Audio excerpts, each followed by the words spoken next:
오늘은 마태복음 강의 12번째 시간으로서 사망의 땅에 임한 큰 빛이라고 하는 제목으로 하나님의 말씀을 상고하고 은혜를 받고자 합니다.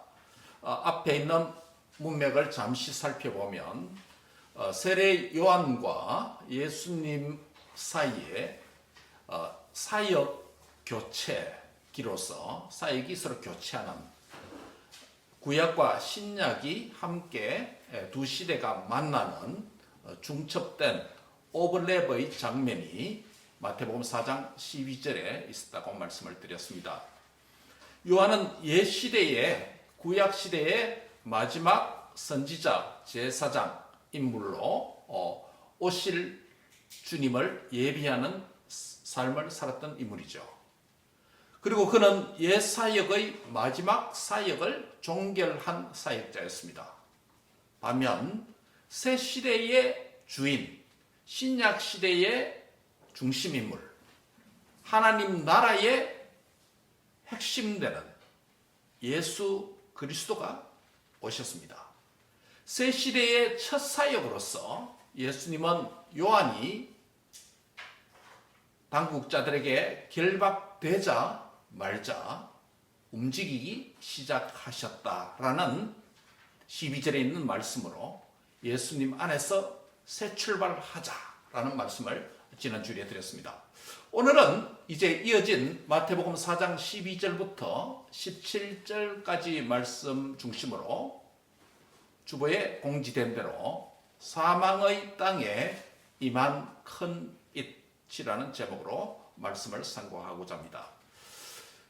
이 지역적으로 공간적으로 우리가 관찰해 보면 예수님께서 갈릴리에서 조금 남쪽으로 이동하셔서 요단강에서 요한에게 무엇을 받았습니까? 네, 세례를 받으셨다는 것이 3장 13절의 내용이었죠. 그리고 요단강에서 아래로 조금 내려오셔서 그 남서쪽에 보면 유대 광야가 있습니다. 유다 광야에서 어떤 일이 있었죠? 성령에 이끌리셔서 마귀에게 시험을 받으신 사건, 거기서 승리하셨습니다. 갈릴리, 요단강, 유대 광야 이렇게 장소가 이동됩니다. 본문 12절에 따르면 예수님은 다시 어디로요? 북쪽에 있는 갈릴리 지경으로 이동하십니다.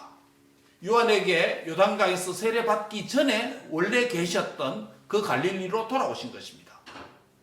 갈릴리는 예수님께서 복음 사역을 위해서 가신 것으로 보여집니다. 예수님 당시에 거주지는 갈릴리 바로 옆 동네인 나사렛에 거주하셨다라고 마태복음 2장 23절에 말씀하셨죠. 오늘 보면 13절에서 또 다른 지명들이 등장합니다. 어디죠? 예수님께서 나사렛을 떠나서 스불론과 납달리 지경 해변에 있는 가버나움에 가서 사셨다라고 말씀하고 있습니다. 우리가 갈릴리 지경, 신약 성경을 읽다 보면 갈릴리 지경 또는 지역이라는 좀 표현을 씁니다. 그리고 또 서불론과 납달리 지경, 지역이라는 표현을 씁니다. 여기서 지경, 지역이라는 것은 우리가 조금 넓은 개념의 장소입니다. 예를 들면 우리 여기에 서든 캘리포니아의 오렌지 카운티 이렇게 하면 조금 여러 도시들을 묶은 행정지명 아닙니까? 그렇죠? 그런데 그 오렌지 카운티 안에 어떻습니까? 크고 작은 도시들이 여러 개 있지 않습니까? 그와 마찬가지입니다. 여기서 갈릴리 지경이라고 하는 것은 좀 넓은 개념입니다. 그리고 이와 비슷한 개념이 납달리 지경, 또 어디예요? 서불론 지경이라고 하는 것입니다. 그 안에 작은 마을 도시들이 많이 있습니다. 원래 팔레스타인 땅이 그렇게 큰 땅은 아니잖아요. 그렇죠? 큰 나라는 아니잖아요. 그렇기 때문에 이 지경 안에 우리는 도시라고 부르지만은 우리 수준으로 생각하면 작은 마을들이, 고을들이 여러 개 있었다. 그 중에 하나가 뭡니까? 가버나움도 되고 또 지난번에 사셨던 나사렛도 되고 그런 것입니다. 지리 개념을 나중에 우리 오후에 성경 공부 지도를 보면서 보겠습니다.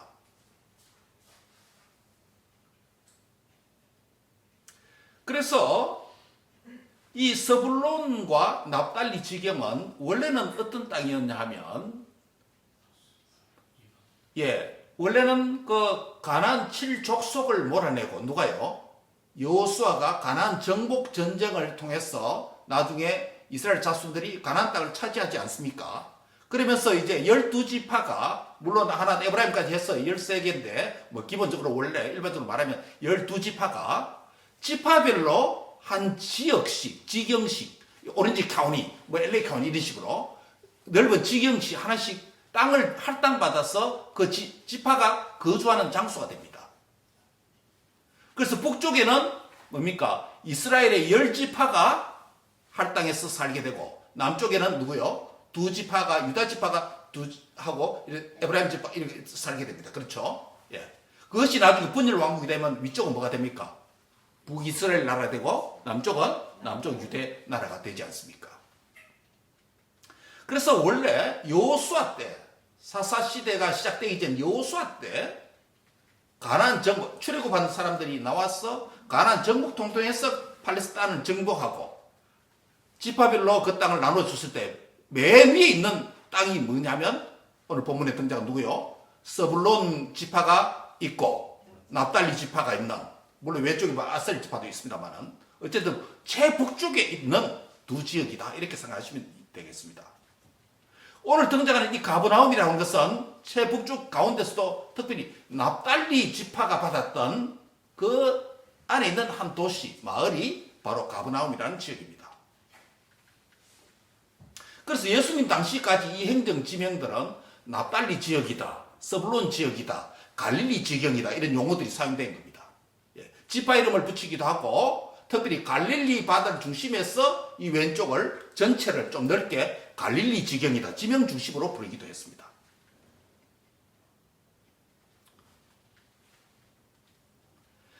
가브나움은 갈릴리 지역에 있는, 지파의 이름 붙이면 납달리 지경에 있는 작은 동네로서 갈릴리 바다 왼쪽, 그러니까 서쪽이 되죠. 서쪽에 있습니다.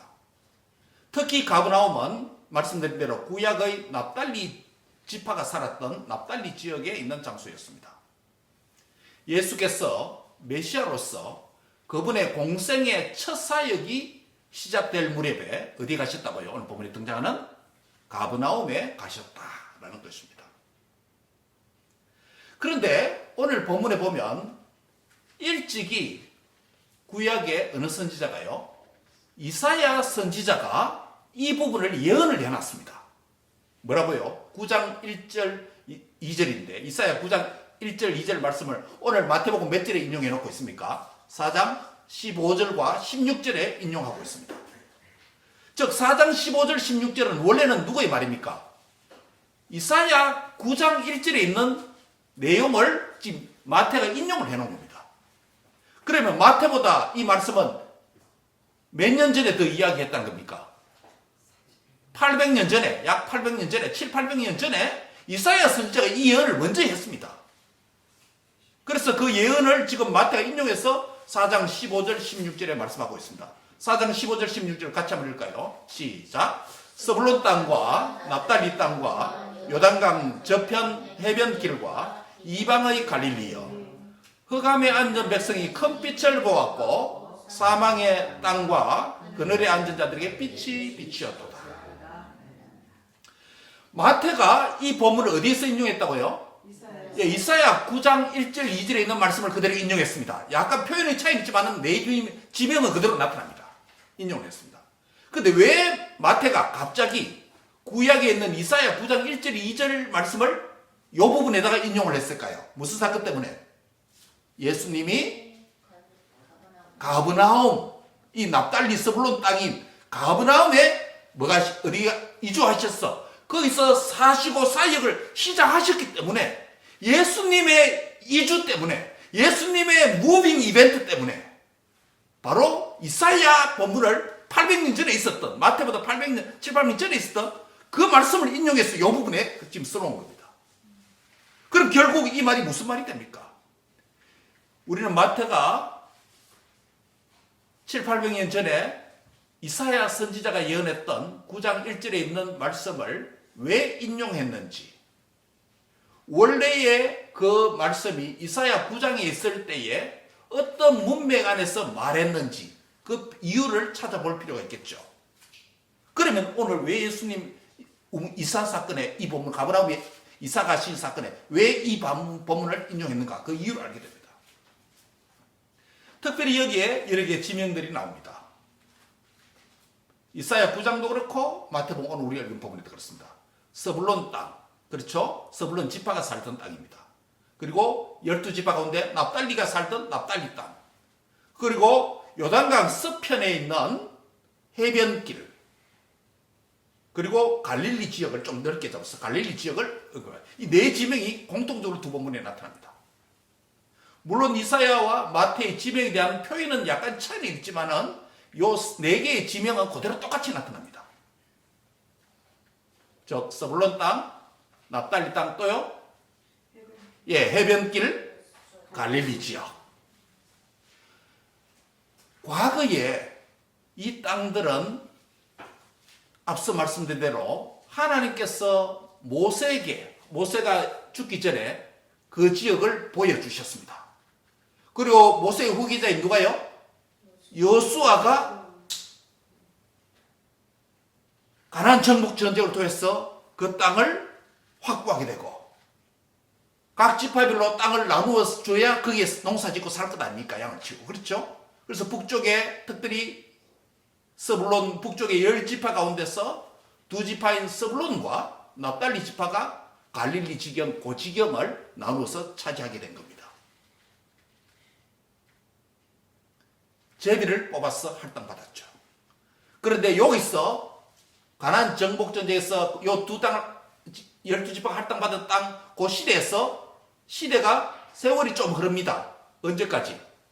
이스라엘의 왕조 시대로 들어오게 됩니다. 그럼 그 땅이 어떻게 될까요? 이스라엘이 가나안 정복 전쟁을 통해서 거기에 정착한 이후에 사사시대가 흘러가고, 그 다음 이스라엘도 왕이 생겨서 통치하게 되는 왕정시대가 됩니다. 그렇죠? 왕정시대에 어떤 일이 납니까? 솔로몬 이후로 나라가 어떻게 됩니까? 북이스라엘과 남쪽 유다가 나눠집니다. 북쪽 12지파와 남쪽 2지파가 이렇게 나라가 반으로 쪼개집니다.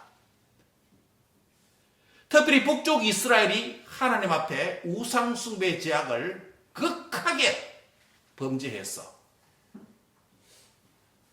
이방나라 누구를 통해서 멸망시킵니까? 아수르를 통해서 멸망시킵니다. 언제? 주전 722년에.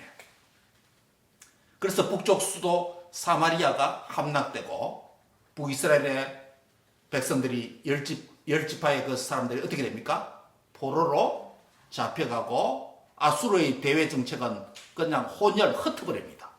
피가 막 섞입니다. 예수님 당시에 북쪽의 사마리아 사람을 천하게 본 이유가 바로 거기에 있습니다.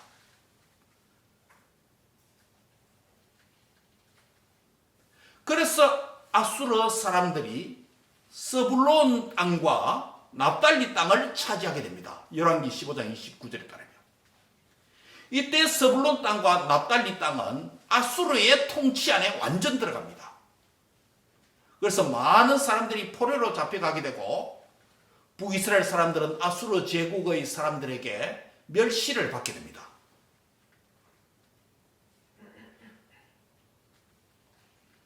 바로 그런 시점에 이사야 선지자가 등장해서 이사야 9장 1절 이 본문을 기록할 때 아수르에게 멸망당한 어느 땅요?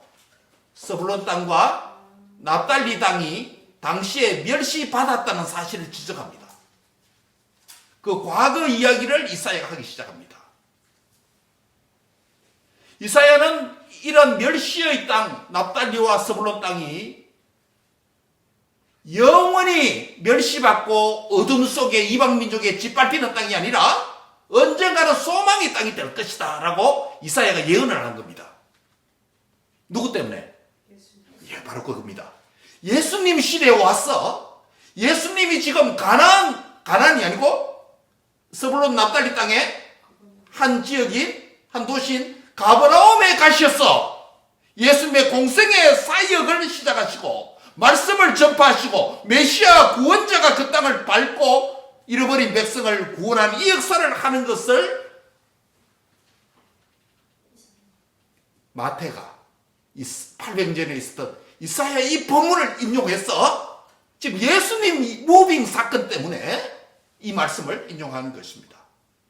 예수님이 흑암의 땅, 왜 흑암의 땅, 어둠의 땅, 그리고 사망의 땅을 부릅니까?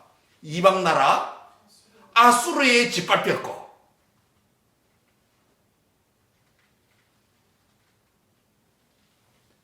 이방의 말발굽과 이방 나라에 할례받지 못한 이방 나라에 정복되어서 노예로서 멸시당하고 그렇게 사는 땅이 됐다는 것이에요. 땅이 더럽혀졌다는 겁니다. 그런데 그 멸시와 더러운 땅에 메시아의 큰 빛이 그 땅의 백성들에게 임하였다라고, 이제 성취됐다라고 마태가 말하는 것입니다. 누구의 예언을 통해서? 이사야가 예수님 오시기 7, 800년 전에 이 예언을 해놓은 겁니다. 앞부분은 이사야가 경험적으로 본 거고, 북이스라엘 멸망한 거는, 그렇죠? 납달리 땅이, 스불론 땅이 이방 나라의 북쪽이 먼저 멸망했으니까. 이사야는 남쪽 선지자, 유다 선지자니까. 그렇죠? 북쪽이 멸망하고 아주 봤기 때문에. 납달리 스불론 땅이 멸시의 땅이라는 걸 알고, 그 다음에 그 후반부, 누가 온다고요? 큰 빛이 임한다라고 하는, 요거는 누구를 대해서 말한 겁니까, 이사야가?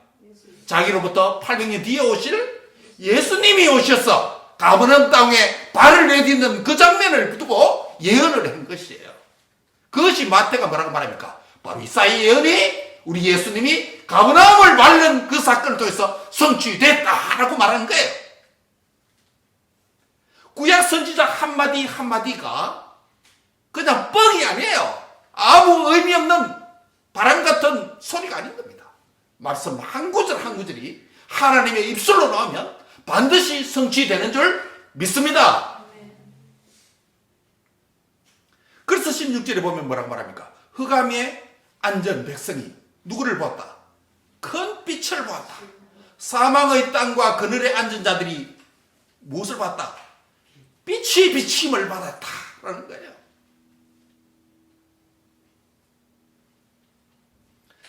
흑암과 사망, 그늘이라고 하는 이 세 단어는 모두가 하나님의 뜻을 대적하여 사는 모든 행동과 삶을 가리키는 은유적인 표현입니다. 흑암, 사망, 그늘, 그렇죠?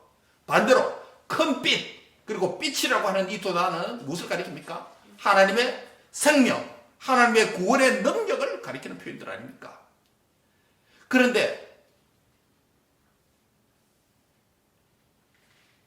이사야 이전 시기에 북이스라엘이 멸망하던 그 당시에 스불론 땅과 납달리 땅이 아수르에 의해서 짓밟히고 멸시의 땅이었다면, 마태가 이 본문을 기록하던 당시에는, 즉 예수님 당시에는 납달리 땅과 스불론 땅이 어떤 상태에 있었을까요?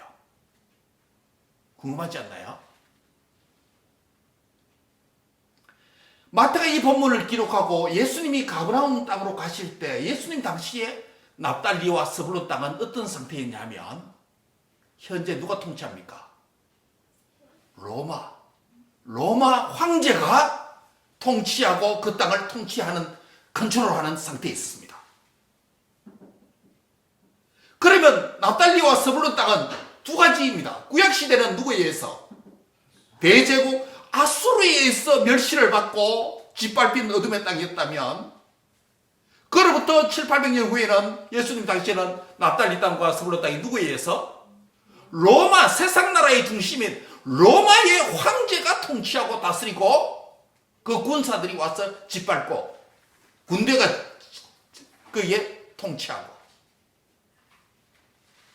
로마 군사가 와서 잠시 체류하기도 하고 그 무대가 그 땅을 나누어서 팔선전지를 나누어서 분봉왕으로 세고 통치했지 않습니까? 그런 상황이 있었습니다.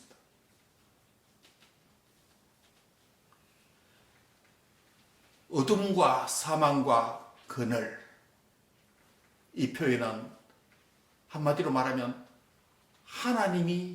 하나님을 잃어버리고 세상 나라의 통치자들이 세상 방식대로 다스리며 하나님의 백성들을 무시하고 멸시하는 상태에 있는 땅이 어떤 땅이라고요?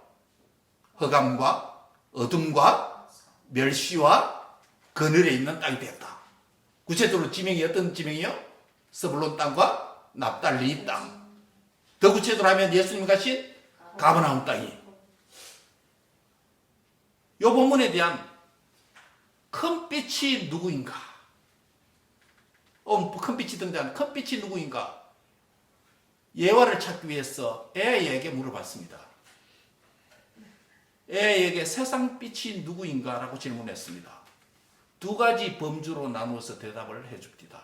하나는 종교적인 인물에 대해서, 또 하나는 지성과 사상과 기술을 발견한 인물을 또 한 부리로 해서 빛이다, 세상의 빛이다 라고 말을 합니다. 먼저 AI는 종교적 인물로서 누가 세상의 빛이냐고 대답하냐면 하나는 예수님을 포함합니다. 그런데 예수님은 조금 그래 보도록 하고, 또 하나는 누구를 포함하냐면 부처를 세상의 빛이라고 말합니다. 왜 그러냐면 부처라는 이름 뜻은 뭡니까? 깨달은 자, 열반한 자, 깨달은 자라는 뜻 아닙니까? 이 붓다라는 단어가 부처가 된 거 아닙니까? 깨달은 자를 의미하는 붓다라는 이 단어는 무지와 고통과 어둠에 빠진 중생들에게 지혜의 빛을 준 인물이라고 정의하기 때문에 부처가 세상의 빛이다라고 AI는 그렇게 대답을 했습니다. 두 번째 세상의 빛은 누군가라는 질문에 두 번째 그룹은 인류 문명에 큰 영향을 준 몇 사람을 뽑는 것을 보았습니다. 소개하면 인류 문명 역사에서 위대한 지성과 사상과 기술을 발견해서 우리 인류 문명사에 지대한 영향을 주는 행위를 우리가 보통 뭐라고 하냐면 18세기에 일어났던 계몽이라는 표현이 있습니다. 계몽주의, 그렇죠? Enlightenment라고 하는. 계몽이라는 것은 불을 켠다 이런 의미입니다. 원래는요. 불을 켠다, 밝혀준다는 거죠. 우리도 성령님의 뭐가 있습니까? 조명 사건 있잖아요. Enlightenment 사건 있잖아요. 그렇죠? 무지한 우리를 말씀을 깨닫도록 조명해준다, 밝혀준다는 것 아닙니까? 이 계몽을, 인류 문명을 계몽시킨 몇몇 사상가들이 등장하는데, 아이작 뉴턴은 만류 인력을 발견해서 이 과학적 발견을 통해서 자연의 법칙을 발견해서 인류에게 큰 계몽을 했다라고 소개합니다. 그렇기 때문에 아이작 뉴턴은 바로 세상의 한 빛이다라고 그렇게 말하는 것입니다. 철학자 임마누엘 칸트는 인간 스스로 이성을 사용할 용기를 가져라 라고 말합니다. 왜냐하면 왜 이런 이야기를 하냐면 당시에 헤브라이즘 문화 아래에 있었기 때문에 모두가 율법, 성경 이런 사상이 있었기 때문에 종교개혁 이후로, 그렇죠? 그런데 17, 18세기 들어오면 인간의 이성이 발달합니다. 그렇죠? 휴머니즘이 등장합니다. 그렇기 때문에 그 이야기를 한 거예요. 물론 우리가 이성이 중요한 부분이 상당히 많습니다. 상당히 뭡니까? 맹목적인, 성경을 알지 못하면서 맹목적인 중세 가톨릭 신자들이 맹목적으로 성경을 이해하지 못해 맹목으로 추정하고, 라틴어로 사제들이 그냥 한번 읽어주는 거룩한 은혜를 읽어주고 그냥 빵과 이 성찬만 하는 그런 상태, 성경을 모르는 상태에서 그럴 수밖에 없죠. 그런 상태에서 이성이 필요한 거죠. 사실 종교에는 이성도 영향을 받습니다. 그래서 바로 이성을 가지라는 이런 개념 때문에 이마누엘 칸트가 또 세상의 빛이다. 그리고 또 다른 존 라크와 또 볼테르라는 철학자 이름 아시죠? 근대 정치 사상가, 자유주의 기틀을 마련한 그런 인물로서 바로 인류를 계몽했다. 마지막은 우리 미국에 있었던 에디슨, 뭘 발명했습니까? 전등, 그렇죠? 전등을 발명해서 물리적으로 세상을 밝힌 인물이다. 이들은 인류 문명 발달과 지식 발전에 적지 않은 공헌을 한 것은 우리가 사실입니다. 인정합니다. 그러나 인류 역사에서 그 누구도 이 사람 네 사람을 포함해서 그 누구도 자신이 세상의 빛이다 라고 말한 사람은 아무도 없습니다. 요한복음 8장 12절에 따르면 예수님은 자신을 뭐라고 부릅니까? 에고 에임이 사용합니다. 나는 무엇이다. 메시아를 소개할 때 표현하는 전문 표현입니다. 나는 세상의 빛이니 나를 따르는 자는 어둠에 다니지 아니하고 생명의 빛을 얻으리라. 요한복음 8장 12절 같이 따라하겠습니다. 나는 세상의 빛이니 나를 따르는 자는 어둠에 다니지 아니하고 생명의 빛을 얻으리라. 여기서 예수님 자신이 말합니다. 자신을 일컬어서 누가 말한 게 아니고 예수님 자신이 뭐라고 말합니까? 나는 어디의 빛? 세상의 빛이라는 거예요. 세상의 빛이라는 말은 그 세상은 어떤 세상입니까? 바로 그겁니다. 아까 앞에서 말씀드렸던 납달리, 서불론 땅과 같은 이방 나라들이 다스리고 짓밟고 하나님의 백성들과 하나님의 뜻을 멸시하는 그 땅이 어둠의 땅, 세상의 땅이라는 것입니다. 그 땅에 예수님이 발을 밟으심으로 이사야의 예언이 성취되었기 때문에 그 빛이, 큰 빛이 그 어둠 가운데 임했다는 것 아닙니까? 세상 가운데 임했다는 거 아닙니까? 예수님이 요한복음에서 나는 세상의 빛이라고 할 때 세상도 바로 그런 것이에요. 세상은 뭐가 있습니까? 하나님을 모릅니다. 하나님 뜻을 무시합니다. 하나님과 하나님의 백성들을 멸시합니다. 가볍게 여깁니다. 하나님을 예배하고 하는 것을 우습게 여깁니다. 우상 숭배와 동격으로 생각합니다. 많은 신들 가운데 하나로 여깁니다. 포스트 마디즘 사상으로 가득 차 있습니다. 그게 어둠이고 이 세상인 것입니다. 그런 무지의 어둠의 세상에 예수님은 무엇을 오셨다? 나는 세상의 빛이니 라고 말하는 것입니다. 할렐루야. 주님이 세상의 빛이라는 겁니다. 그 빛이신 주님을 따르는 자는 무슨 약속이 있습니까? 어디에 다니지 아니하고? 어둠에 다니지 아니하고 길을 잃지 않고 무엇을 얻는다?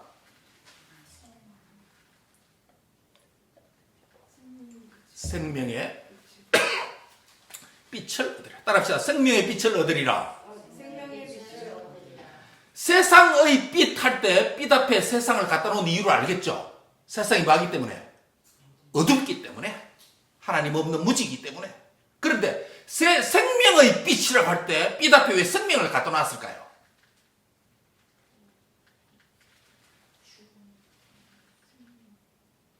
생명과 빛은 굉장한 밀접한 관련이 있습니다. 먼저 피지컬한 여러분 빛을 한번 생각해 보시기 바랍니다. 저 태양빛이 있기 때문에 뭐가 자랄 수 있습니까? 식물들이 자랄 수 있는 것입니다. 그 식물 태양빛을 받고 성장한 식물들을 먹는 뭐가 또 있을 수 있습니까? 동물들이 있습니다. 초식 동물들이 있습니다. 태양을 빛을 받아서 자란 식물들을 먹는 초식 동물을 먹는 육식 동물이 또 있죠. 맨 위에 누가 있습니까? 사람이 있지 않습니까? 야행성 동물, 빛이 없어도 생활 가능한 동물들과 식물들도 있습니다. 그러나 궁극적으로 그들도 생존하려면 빛의 영향을 받은 각종 식물들과 열매를 먹어야 야행성 동물들도 살아갈 수 있습니다. 그러므로 빛 없이 뭐가 없다? 생명 없다는 것입니다. 빛 없이 생명 없다. 빛과 생명은 굉장히 밀접한 관련이 있어요. 빛이 있을 때 생명이 생기고 생명이 건강하게 자라갈 수가 있는 것입니다. 우리도 건강하다고 하지만은 빛을 안 받으면 어떻게 됩니까? 요즘 흰 피부, 하얀 피부, 또 도자기 피부 여성들 이렇게 많이 하는데 우리 한국 사람들은 특별히 한국 여성들은 빛을 받기를 싫어합니다. 그렇죠? 얼굴 하얀 게 그 미의 기준이기 때문에.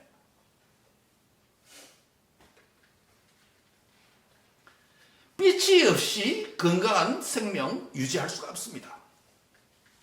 그래서 생명과 빛은 굉장히 밀접한 관련이 있습니다. 이 피지컬한 빛도 그렇다면 영적인 것도 마찬가지입니다. 세상의 빛으로 오신 예수님이 오셨기 때문에 어둠과 사망에 있는 자가 무엇을 얻을 수 있습니까? 영원한 생명을 얻지 않습니까? 예수님 때문에. 그래서 빛과 생명이 관리됐다는 것입니다. 당시에 로마 제국이라 하는 강력한 세상 나라도 빛이 아니었습니다. 로마가 가지고 있었던 강력한 군사력이 또 빛이 아니었습니다. 그 땅을 짓밟고 있었음에도. 로마가 가지고 있던 군사 기술과 부와 명예도 빛이 아니었습니다. 무엇이 빛입니까? 누가 빛입니까? 하나님 나라의 왕으로 임하셔서 세상의 빛으로 오신 예수 그리스도가 참빛이요 큰 빛이 되시는 것입니다. 그분께서 지금 납달리 스불론 땅, 어둠의 땅, 사망의 땅, 그늘진 땅을 밟고 계신다는 것입니다.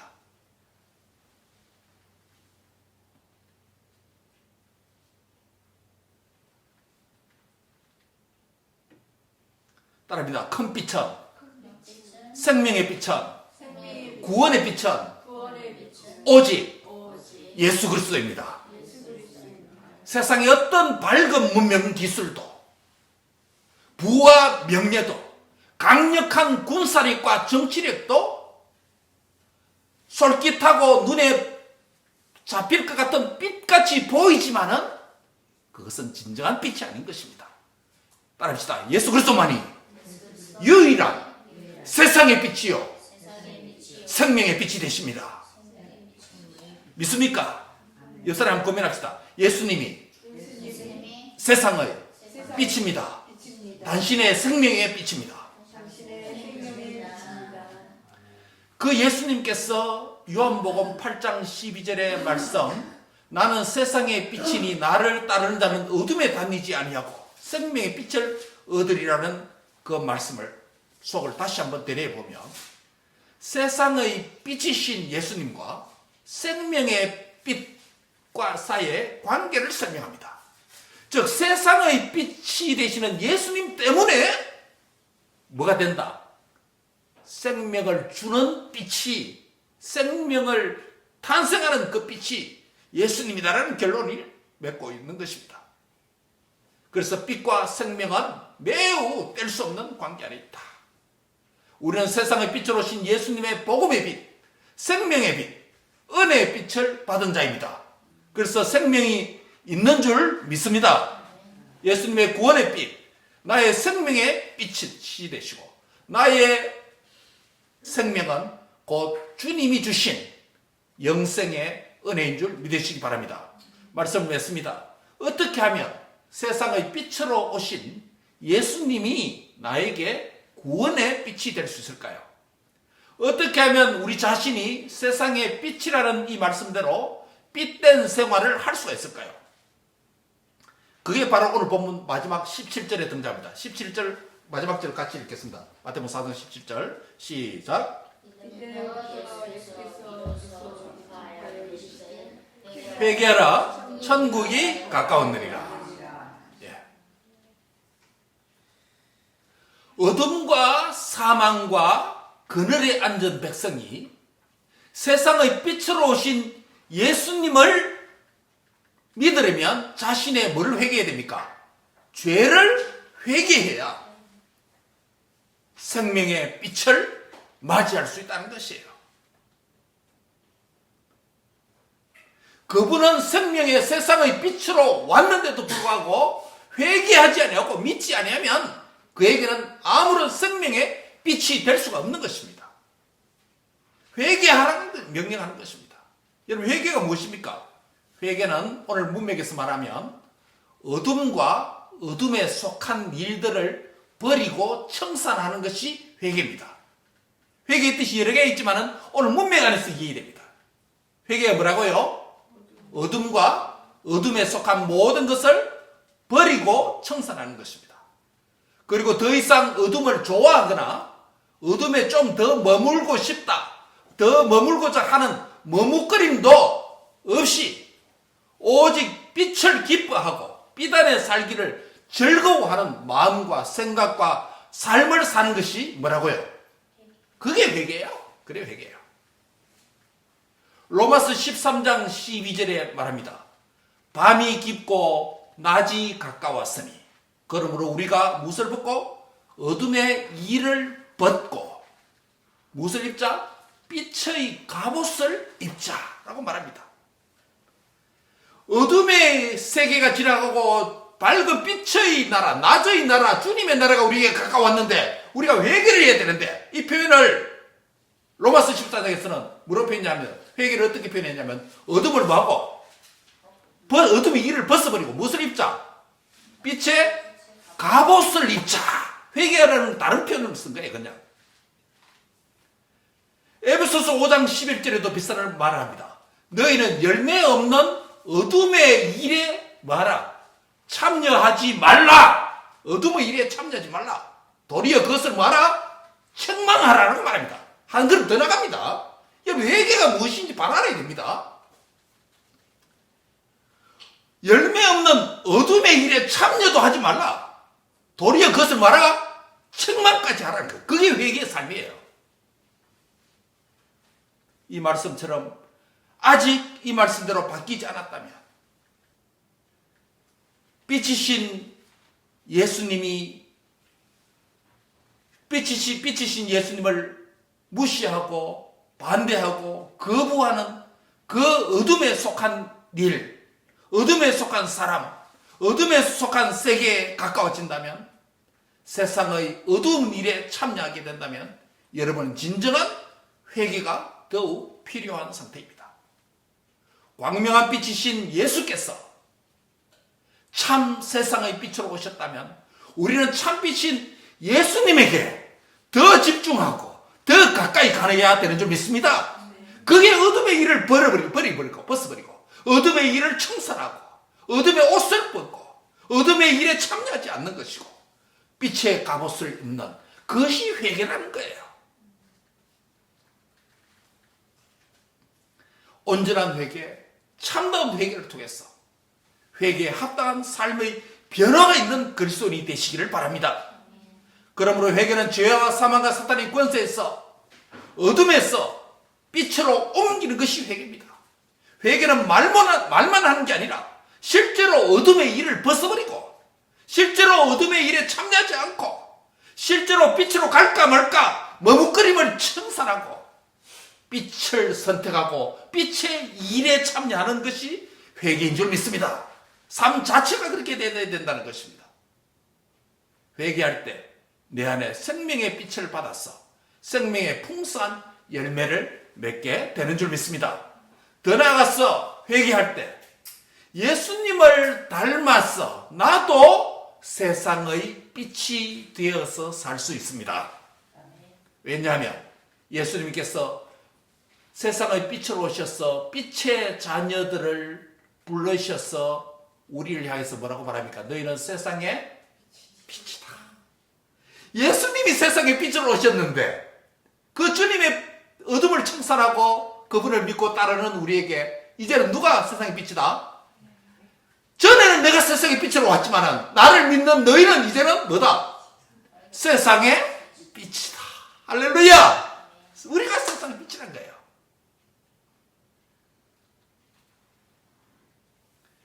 야, 가버나움 땅을 밟은 그 사건이 과거로는 이사야의 예언을 성취하면서 현재적으로 우리가 어둠에 청사하지 못하고 어둠의 일에 참여하는 회개치 못하는 우리의 발걸음까지 이 본문이 우리에게 말씀하고 있는 것입니다. 마태복음 5장 14절이죠. 너희는 세상의 빛이라. 산 위에 있는 동네가 숨기지 못할 것이요 사람이 등불을 켜서 말 아래 테이블 아래 두지 않고 높은 곳에 둔다. 그래서 모든 사람들이 그 빛을 보게 되고 비춰서 살게 된다. 이것을 은유적으로 말했는데 예수님의 해석이 있습니다. 뭐라고 해석합니까? 이 본문을 너희 빛을 사람 앞에 비치게 해서 너희의 바로 그겁니다. 너희의 착한 행실을 통해서 누구에게? 하나님 아버지께 영광을 돌리게 하라. 요게 뭐냐면 세상의 빛이라는 삶을 사는 방식이에요. 추상적으로 이해하면 안 돼요. 세상의 빛이라는 거예요. 너희의 착한 행실 뭡니까? 도덕적으로 선을 가리키는 게 아니고 하나님의 구원의 말씀을 믿고 듣고 그 말씀을 순종하는 삶, 말씀대로의 삶, 그것을 우리 하나님은 착한 행실이라고 합니다. 그 착한 행실을 누가 보고? 세상, 어둠에 있는 세상 사람들이 보고, 그늘에 앉은 세상 사람들이 보고, 죽음에 앉은 사망의 아래 있는 세상 사람들이 보고, 누구에게? 하늘에 계신 하나님께 영광을 돌리게 하라. 그들이 영광 돌리면 어떻게 됩니까? 그들도 또한 뭐 해야 됩니까? 어둠을 청산하고 세상의 빛으로 오신 예수님을 그들도 믿어야 하나님께 영광을 돌릴 수 있지 않습니까? 하나님 영광 돌린다고 해서 믿어야 되는 겁니다. 다시 말하면 우리가 세상의 빛이라는 것은 우리의 순종하는 삶과 사명을 통해서 어둠 가운데 있는 그들도 우리를 통해서 뭐 하게 된다? 예수님을 빛을 영접하는 그런 일이 일어나게 된다라고 말씀하는 것입니다. 여러분, 우리의 사명을 말하는 것이죠. 두 가지 적용을 요약합니다. 하나는 예수님이 세상의 빛이다라고 했을 때, 하나는 이미 회개함으로 저와 여러분은 생명과 구원의 빛을 받은 줄 믿습니다. 빛 대신 예수님으로 더욱 충만하시기 바랍니다. 내 안에 건강한 생명의 열매가 풍성하게 결실되기를 바랍니다. 이미 믿은 자입니다. 그렇죠? 내가 내 인생의 주인이 아니라 예수님이 내 안에 사시는 예수님의 생명이 넘치는 삶으로 결실되기를 바랍니다. 이게 이미 회개한 자의 삶입니다. 두 번째로 적용. 따라합시다. 계속적으로 회개하자. 하나는 뭡니까? 이미 회개했기 때문에 예수님 믿었다는 것이고, 지금 우리가 계속적으로 우리가 약하기 때문에 계속적으로 회개하는 삶을 통해서 빛된 삶을 계속적으로 어디에서? 세상에서, 세상의 빛으로 사명을 다해야 되는 줄 믿습니다. 그럴 때 세상에, 어둠에 속한 세상이, 마귀에 속한 세상이, 죽음에 속한 세상이, 그늘에 앉은 세상이 우리의 순종의 삶과 사명을 보고 하나님께 영광 돌리는, 그들도 더 이상 어둠의 일에 참여하지 않고 어디에 참여한다? 빛의 일에, 빛의 열매에, 빛의 나라에 들어오고 참여할 줄 믿습니다. 그래서 하나님이 영광을 받으신다는 것입니다. 이 일을 우리 선교사님들이 하고, 이 일이 우리 교회가 하고, 이 일을 우리 믿는 그리스도인 각자가 해야 되는 줄 믿습니다. 우리는 회개하고 예수님을 믿음으로 세상의 빛이 되었습니다. 계속 회개함으로 빛된 사명을 잘 감당해서 여전히 어둠과 사망과 그늘에 앉은 백성들이 빛 대신 주님께 나와서 하나님께 영광 돌리는 역사가 일어나기를 주의 이름으로 축복합니다. 기도하겠습니다. 하나님 아버지, 감사를 드립니다. 흑암에 앉은 아수르와 로마의 지배와 착취와 또 할아버지 멸시가 당하는, 하나님과 하나님 백성을 멸시하는 그 땅이었는데 우리 예수님이 그 땅을 밟으시면서 회개하라 천국이 가까우니라 복음을 선포하심으로 이사야의 예언이 성취될 뿐만 아니라 오늘 죄 가운데 죽음 가운데 그늘에 있는 우리에게까지 이 빛이 마침내 임하여서 회개하고 예수님을 믿게 하여 주시고 이제는 우리도 세상의 빛이 되게 해주심을 감사합니다. 남은 삶 이제는 계속 회개함으로 세상의 빛의 효력과 능력을 발하여서 저들도 하나님 앞에 나와서 빛 대신 주님을 믿고 하나님 앞에 영광 돌리는 역사들이, 열매들이, 생명의 열매들이 결실이 되도록 우리를 사용해 주시옵소서. 예수님의 이름으로 기도합니다. 아멘.